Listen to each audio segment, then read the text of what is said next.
All right, this is the ultimate video. If you want that perfect backswing, I'm gonna first start out by saying one of the easiest ways I've found to build a great backswing, and then I have scoured the internet. I have looked at your comments, I have read your questions, and I'm gonna go through and answer every possible question that people have had in regards to the backswing, give the incorrect and correct ways to do those, give you some great drills for each of those pieces if you find yourself off track. So you're gonna wanna bookmark this video. This is not like a normal video that you'd see on YouTube. This is kind of a complete guide to the backswing. So let's jump right in and go ahead and get started.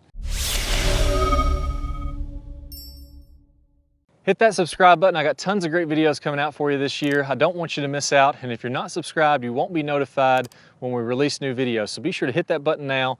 Click that thumbs up. It always helps us to grow the channel and to support the channel. And post your comment below. I'd love to hear from you. Now, the first thing, when I'm looking to build a good backswing, most of the time what that means to me are a couple things. Number one, I want to make sure that I really get loaded up.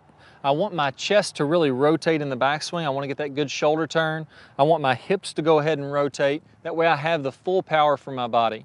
If I find myself without very much body rotation, I'm going to tend to pick up the club with my hands and arms, fold my left arm at the top of the swing, go all hands and arms on the downswing. I lose tons of speed and I lose a lot of consistency also. So that's the first piece. I want my full body loading up and I want to do it in a consistent way. And then the second piece is I want to go ahead and have my club working on plane throughout the swing. So if I go ahead and demonstrate a shot, let me hit a good one, and then I'll talk about what exactly I feel to make those two things happen.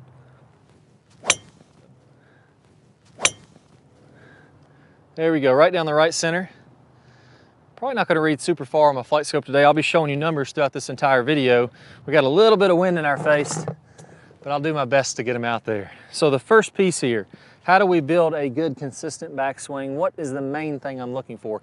I want to build my turn and my overall swing plane throughout my entire body.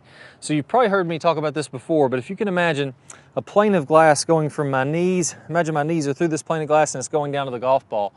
As I make my backswing, I want my knees to swivel and be on that plane of glass. So now my knees are kind of angled toward that golf ball. Anywhere in this zone is fine.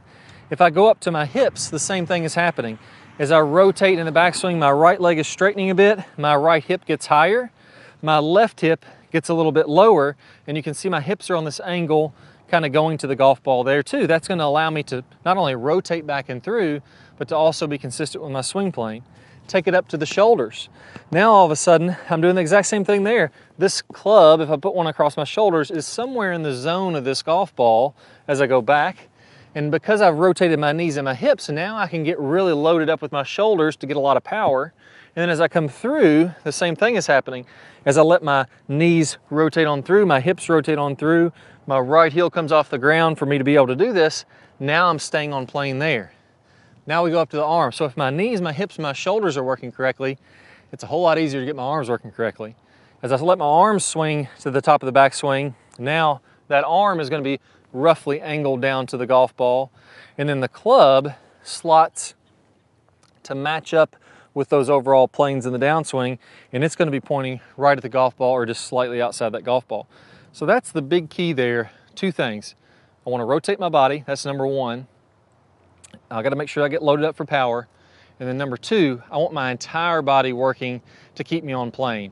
I don't want my body to be shifting and my shoulders to be level, or for me to have a reverse pivot and my shoulders to be level or off plane.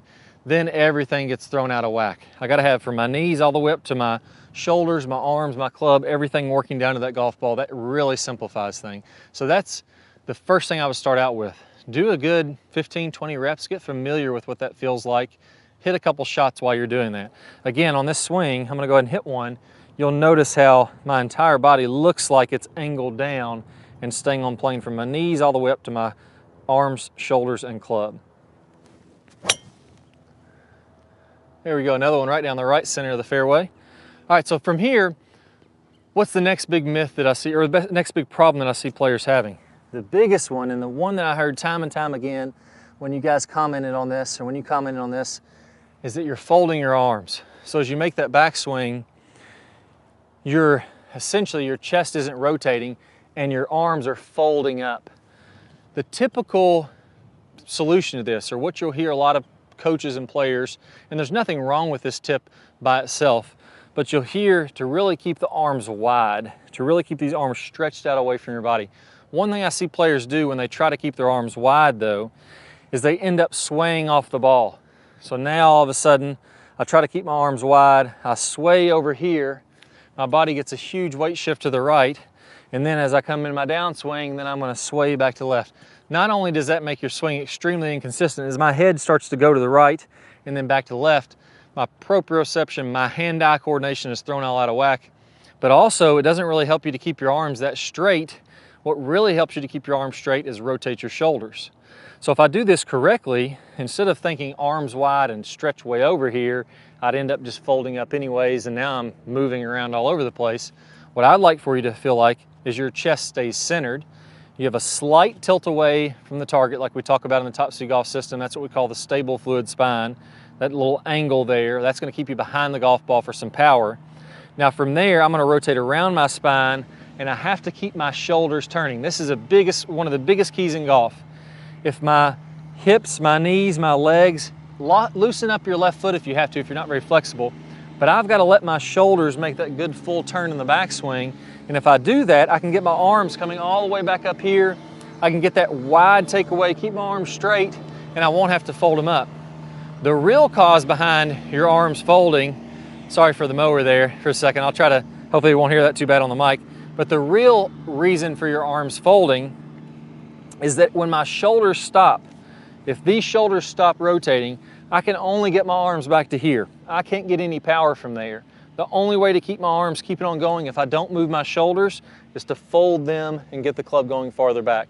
So if you're bending your arms, it's actually a lack of rotation and not a lack of being wide off the ball. So in this one, I'm gonna really concentrate on my shoulder turn to keep my arms wide, to keep my arms from folding up. And you'll see that I create a lot of width and I don't fold up my arms when I do this. There we go, overcompensated a little bit. I was trying to stay away from the right side of the fairway, I got to the left side of the fairway. All right, so the next piece, one of the questions I hear all the time is, what do I do when I'm uncomfortable? If I'm trying to make these swing changes, maybe I'm used to folding my arms, I do that all the time. How do I get comfortable doing this? Well, there's a couple things happening here. There's a progression of drills that need to happen if you want to get comfortable on the course. Number one, you want to get comfortable making these slow motion practice swings and pausing. If I can't make a swing where I go really slow in my living room and I get this big shoulder turn and my arms stay wide and they don't break down without hitting a golf ball, just doing a practice swing, then I'm not going to be able to put a golf ball down there and do it correctly. So you have to do that first level, which is slow motion practice swings, pausing, hitting the right positions, getting an overall awareness of what this feels like. Once your body starts to feel that, you build a little bit of muscle memory.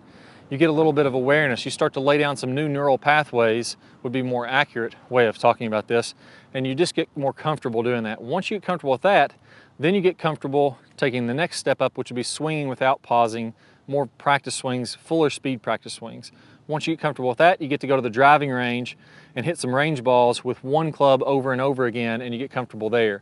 Once you're comfortable with that, you can mix up the clubs on the driving range. You're gonna be able to go from a 7-iron to a driver to a pitching wedge, and it's gonna hold together when you're not under the stress of the course.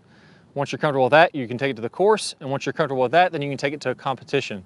When I see players that really get frustrated and they say, oh man, I'm uncomfortable making these swing changes, they're trying to go straight from one swing on the driving range to a tournament and have it hold up on the weekend right from there. You have to build up those levels, and the reason for that is as you add levels, you get more and more distractions. You go from the comfort of your living room to out where there's other players watching you. You go from there to the course where there's players watching you and you're actually playing against somebody for a tournament, a club championship, or maybe a skins game, or just a local Nassau, something like that. So you have to build up those levels. If you can do that, you're gonna fly through these progressions and things are gonna get comfortable a lot faster. If you try to, the real danger with this is if I try to go from level 1 right to the course in a tournament, I'm gonna fall apart, and instead of keeping on working on the right things and making those comfortable, what's gonna happen is you're gonna go searching for the next greatest tip, and you're gonna be right back from square one again. It's gonna fail again because we're gonna try to go to step 5, and we're gonna be back searching again. And we were on the right track, we just had to stick with it. That's a big key. I can't reiterate that one enough. So the next piece here, wrist set. A lot of times I'll hear about players wanting to set their wrist early in the backswing. And typically, This is one of my least favorite drills, because what happens if I set my wrist early, a lot of times you'll see players coaches telling you to get the wrist set here, then I hold this angle of my wrist all the way back, all the way down, and I have this great angle of lag and I release it. We've all tried it out. If it worked and that was the right way to do it, then you would try it out the first time, or you would try it out a few times, get a little bit comfortable with it, and all of a sudden you'd have tons of lag. We all know that that doesn't actually work if we've tried it this way. The reason is when you set your wrist early, you're stretching out the muscles of your forearm and they immediately want to fire. So what ends up happening is if I set the wrist early, number one, I don't get that good turn. In order to set this wrist early, I have to turn off my body and just use my wrist to set the club. Now my hips and my shoulders aren't rotating. I'm losing tons of distance from there. Number two, my wrists naturally want to cast, so as soon as I start down, I'm going to start casting that club. I'm going to do my best to try to do this. I have a real hard time casting it, but I'm going to try to do that early wrist set cast, the natural reaction that I feel. You'll notice my body doesn't turn. I'm going to lose a ton of distance doing this. I'm going to go ahead and just warn you of that one. Oh, I about hit a house over there on the left. Not good. I don't know if I want to do that one again. That's one of the reasons that you can't play good golf if you're casting the club. It's really tough. I was trying to hit it on the fairway. I hit my neighbor over here, 40, 50 yards off the tee right into their backyard. So you definitely don't want to do that. It was basically impossible for me to keep the club face square swinging that way. And I think you guys will experience the same things. Now, if I grab another ball, let's talk about the right way to do this, which would be a later wrist set. Whenever you're taking that club back, I'm going to feel like my wrists are angled down this way. That's what's called ulnar deviation. And when I do that, what you'll notice is if I keep my wrist angled down, the only way to get this club moving back, because I'm not using my wrist now, is to move my body. Bigger shoulder turn, bigger hip turn, bigger knee turn. Now I can load up, I'm going to get a lot more club head speed, and I also get a lot wider. As I rotate my body, like we talked about earlier, that makes it easier to keep the arms straighter. So that later wrist set helps you get more power from rotation, helps you keep your arms straighter in the backswing. And the third benefit of this is, as I don't stretch out my forearms, the bottom of my forearms yet, as I build lag in the downswing, late in the swing, I'm stretching my forearms late, and then I'm releasing that late, and I get that whipping action. If I set the wrist early, I'm holding on, I'm not gonna get the speed. If I set the wrist late, I get that good stretch and I can immediately let it go, like you're kind of cracking a whip. You're really getting a lot of speed from that. Let's try one out now, getting that late wrist set and a good golf swing. There we go, right down the right center of the fairway again. I'll take that one. I think I'm 3 for 4 on fairways and 1 in the backyard of the person beside me. So let's try out. The next thing, a question that I get a lot of times is, does this work for every club? So if I'm making these backswing, do I want to set the wrist at the same time with a pitching wedge as I do with the driver? Do I want to have my swing plane working the same? In general, this is the same idea. The only difference is when I'm setting up with a pitching wedge, I am closer to the ball and I'm on a steeper angle. So typically the swing is going to be more vertical and shorter because I'm closer to the ball. As I go to the driver, now I'm farther away. Again, these angles, these planes of glass, if you want to visualize it that way, are flatter and I'm a little longer and more round. If I'm looking from face on, I feel like I'm doing the exact same thing. This long driver has a lot of momentum. As I go into the backswing, that really lets the club go farther back. Shorter pitching wedge has less momentum, so when I feel like I'm doing the same thing, my swing ends up being a little bit shorter. My shoulders are still turning, my arms are still going back, the club just doesn't set as far back. Maybe the club stops here rather than going there. If you want to swing a little bit longer with the pitching wedge, I'm completely fine with that. I don't think length of backswing is all that big of a deal. If you want a perfect backswing, I think you can do that with a shorter swing or with a longer swing. There's been major champions, many major champions that have done it with both types. So that's the, does it work with all clubs? It does. Any differences you see in the clubs are mostly just feeling like you're doing the same thing, and because of the way the club is designed, it's actually happening slightly different, but it's not a conscious thing you're worrying about. The next thing, cupped wrist. This is a big one. A lot of times people will do what I call this motion, which is an inside. So the club comes inside here. You notice my wrist is flat. So they think in their mind, and what people tell you is to keep your wrist flat the whole time. You immediately try to flatten your wrist. That brings the club inside. So my club starts to do this. Look how my wrist is flat. And then that angles my swing plane this way. That angles my swing plane out to the right. So what ends up happening, I flatten my wrist and bring the club inside, and then from there, as my club comes back, my wrist cups as that club hinges at the top of the swing. And that gets me across the line with a cupped wrist. Now, in general, that's not exactly the best way to do that. If I start to do that motion, then what's gonna happen is my body naturally realizes I gotta straighten this thing back out. Your face is open because my wrist is cupped. So whenever I cup my wrist, that opens the face. So my face is open, and then I reroute it over the top, and now all of a sudden I have an over the top with a face wide open. So when you're trying to keep the wrist, if you're struggling having this cupped wrist at the top, a little across the line, I don't want you to feel like you flatten that wrist out in the takeaway. I think that's only gonna make things worse. What I would focus on is in the takeaway, be nice and wide, like we talked about, and you actually want a little bit of a cup here. If you really are struggling with this, think about keeping the club head a little bit outside your hands. So if I pause when my club is parallel with the ground, I have a little cup in my left wrist and my club is pointing out this way. The reason that's good is because now that's gonna put me on a more laid off position at the top, and my wrist is gonna wanna bow. So if I go inside, I wanna go across the line and cup. If I keep that club a little bit outside and cupped early, it wants to go a little more laid off and bowed. So you'll notice that in this swing, I don't suck that club way back inside.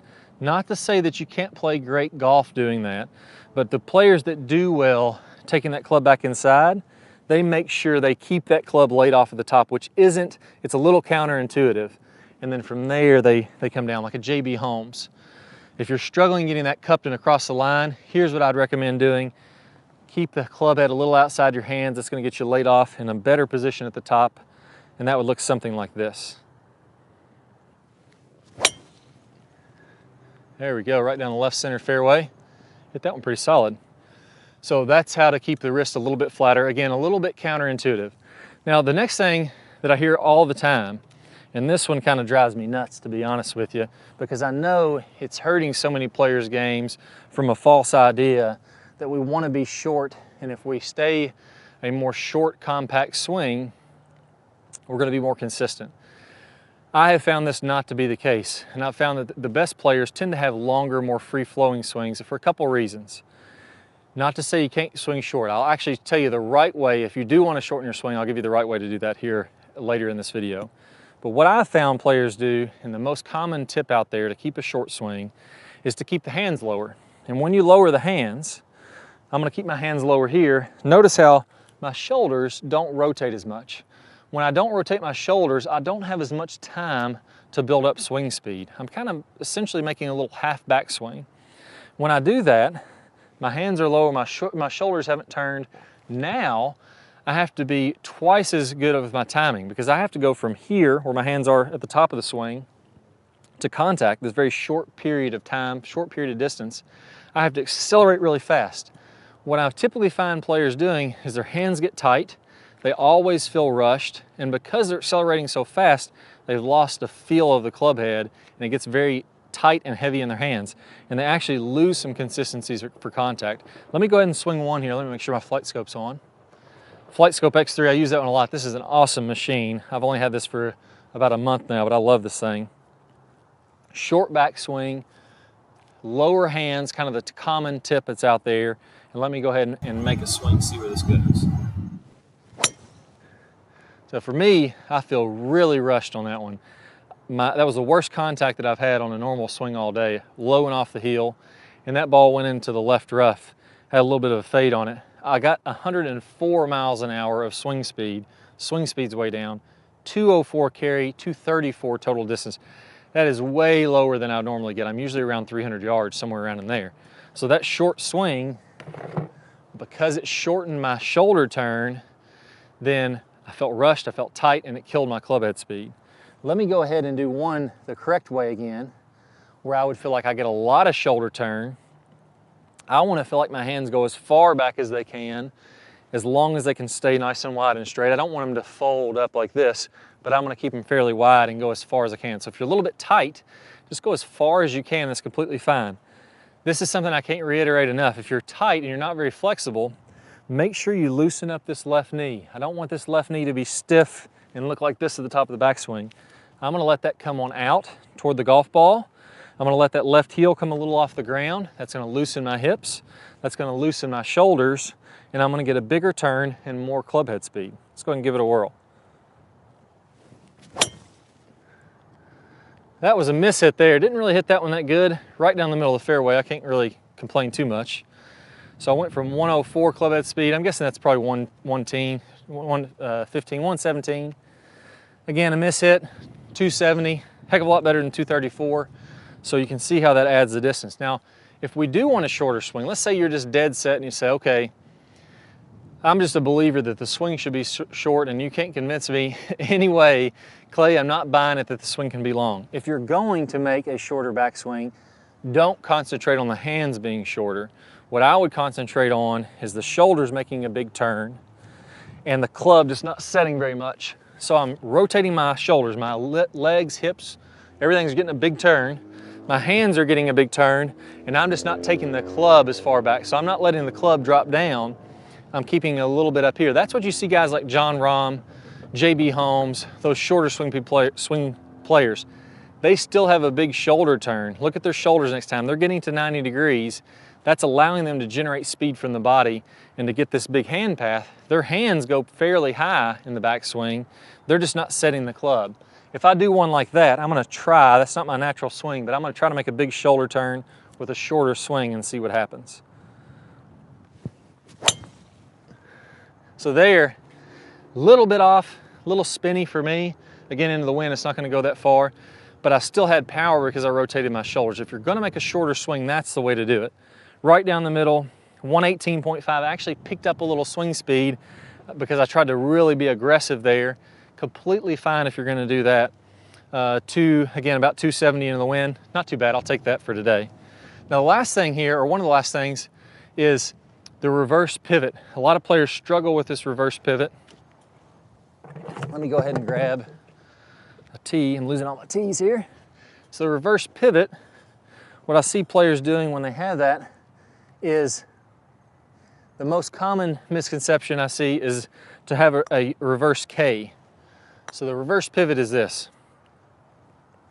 I set up to this golf ball, my hips slide to the right in the backswing, and my upper body leans to the left. So that's your reverse pivot. This can be disastrous to your backswing and your golf game, because as I do this reverse pivot, I'm gonna have to change from here. I know I can't hit from here, I won't be able to hit the ball at all. So what happens is the hips bump back forward and the upper body starts to drop back, but all this momentum of your upper body falling back, now all of a sudden you start chunking behind the golf ball.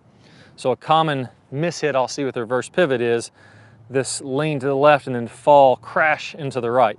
Looks something like this. And now it's a big slice, hit it all over the place.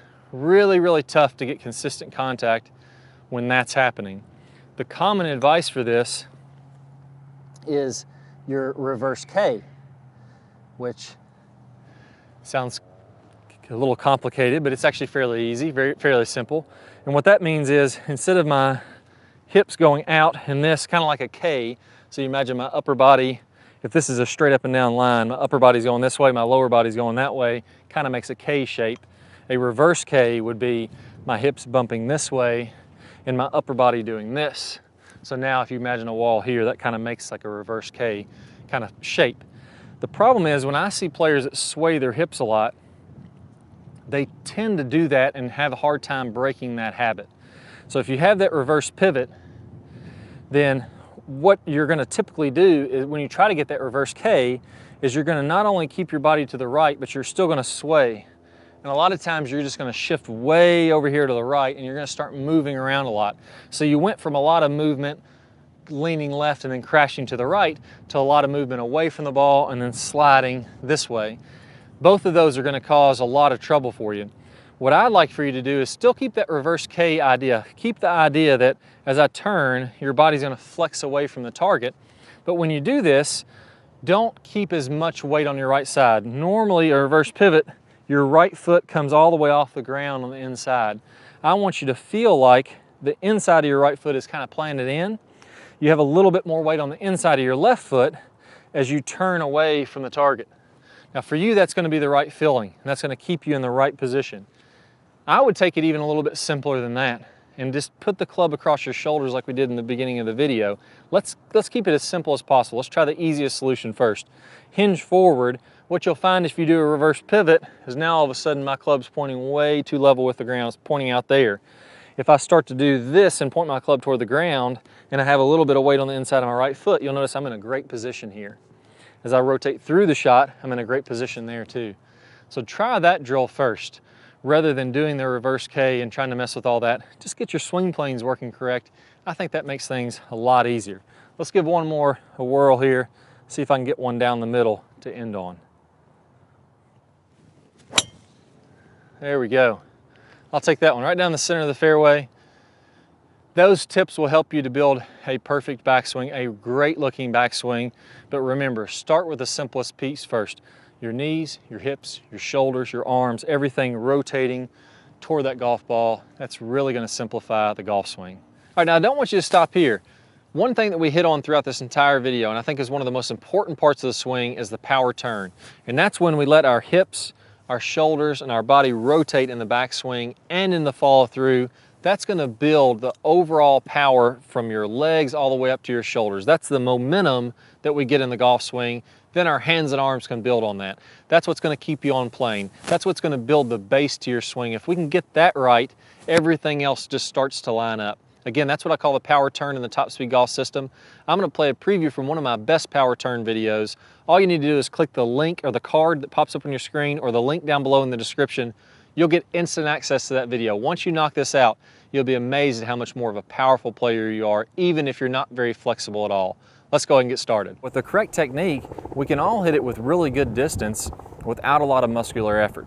And it all starts out, the very first thing you have to do is get a good powerful turn to load up the body. And it's not only in golf, but in all sports we have to rotate the body. At least 90 degrees with the shoulders as you swing to the top. Preferably, we can go even a little bit past 90 to really get loaded up. That's going to allow us to have a lot of power. So we don't just have to look at golf for this. Let's actually look at other sports. They're rotating their body, then they're coming forward. So we have to get that load. We have to get this big shoulder turn to be able to create power in the golf swing. So in this series of videos, I'm going to show you exactly how to do that. That's one of the first keys to getting power, and we're all going to get at least a 90-degree turn, if not more than that. I think you'll be surprised at what you can do. So let's go ahead and get started with the next series of videos, and I'm going to show you how to get this big, powerful turn. All right guys, so before we go, let's take a look at this in action with some of the top pros. Now here we're looking at Adam Scott, and you're going to see as he rotates to the top, good full shoulder turn. This is pretty typical of what I see with the top pros, a little past 90. Those guys are working on their flexibility, so sometimes they can get to 100 or even 110 degrees.